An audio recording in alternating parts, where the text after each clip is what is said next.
Assalamualaikum warahmatullahi wabarakatuh. May the peace, mercy, and blessing of Allah be upon you. Halo teman-teman, ketemu lagi dengan saya Budi Ma'ruf di pembelajaran bahasa Inggris. Semoga kalian tetap sehat, tetap semangat dalam belajar, amin. Teman-teman, tentu kalian sering mendengar kata-kata di atas, di bawah, di belakang, di samping. Nah, itu dalam bahasa Inggris disebut preposition. Di pembelajaran kali ini kita akan membahas preposition mulai dari fungsi, mulai dari pengertian, fungsi, dan jenis-jenisnya.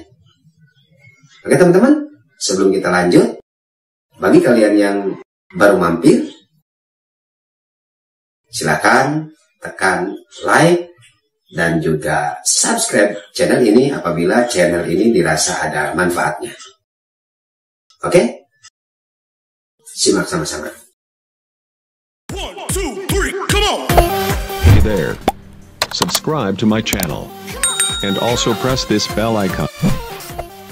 Oke teman-teman, kita masuk ke pembahasan materi tentang preposition. Di sini kita akan membahas tentang pengertian, fungsi, dan jenis-jenis dari preposition. Yang pertama, pengertian dari preposition, yaitu kata yang biasa dikombinasikan dengan kata benda, noun, atau kata ganti, pronoun. Kemudian, yang kedua, fungsi dari preposition itu apa?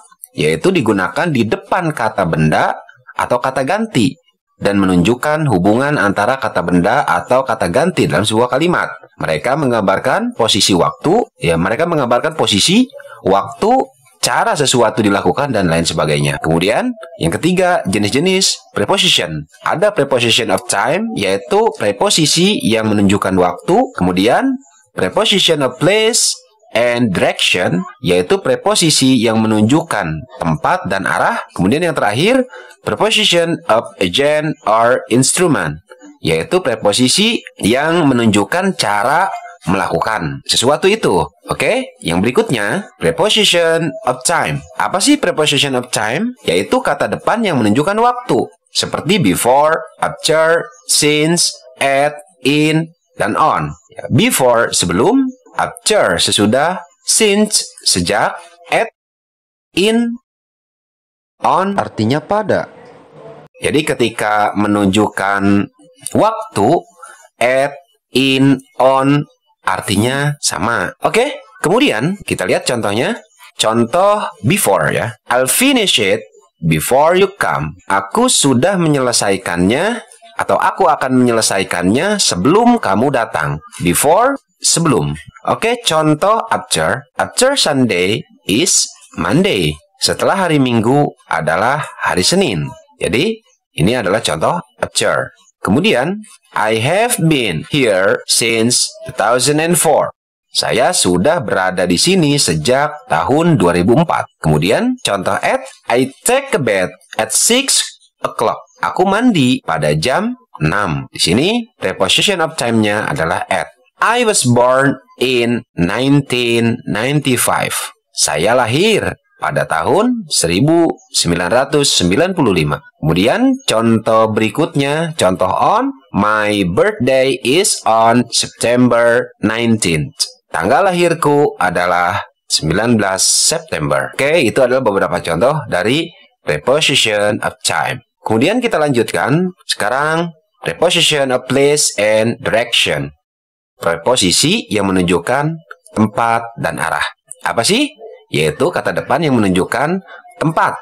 On, in, under, beside, behind, between, among, in front of. Nah, itulah contoh-contoh beberapa preposisi yang menunjukkan tempat dan arah. Oke, masuk kepada contoh kalimat. There are, ini bukan three ya, maksudnya there. There are 2 pens on the table. Ada 2 buah pulpen di atas meja.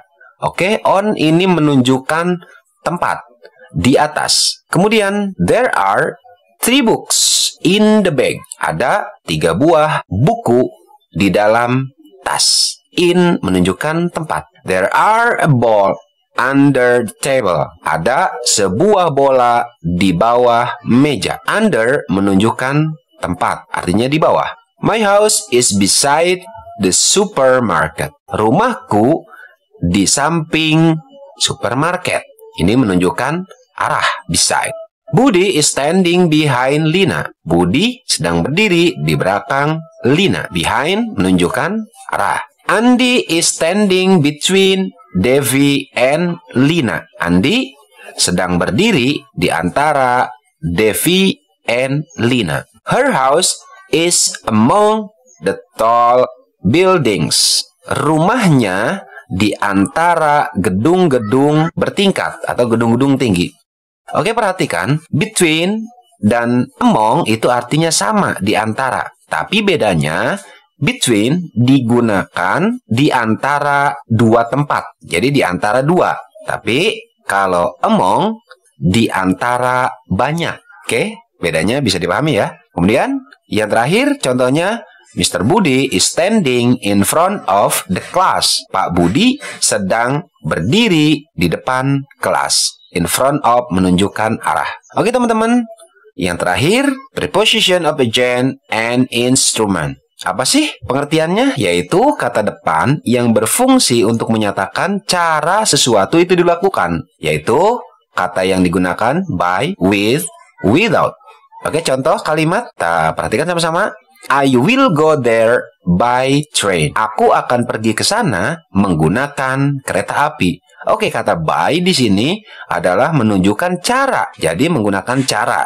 Caranya dengan apa pergi ke sana? Yaitu dengan kereta api. Kemudian, she can write better with her own pen. Dia bisa menulis lebih baik menggunakan pulpennya. Pulpennya sendiri. With di sini menunjukkan cara. Jadi dia bisa menulis apabila dia pakai pulpen punya atau miliknya. Kemudian yang terakhir, she can't write well without her own pen. Dia tidak bisa menulis dengan bagus tanpa pulpennya. Oke, without artinya tanpa. Ini menunjukkan cara melakukan sesuatu atau cara sesuatu itu dilakukan. Oke teman-teman, itulah pembahasan mengenai preposition dimulai dari pengertian, kemudian fungsi, dan juga lain-lainnya. Mudah-mudahan kalian bisa memahaminya. Thank you for watching. Wassalamualaikum.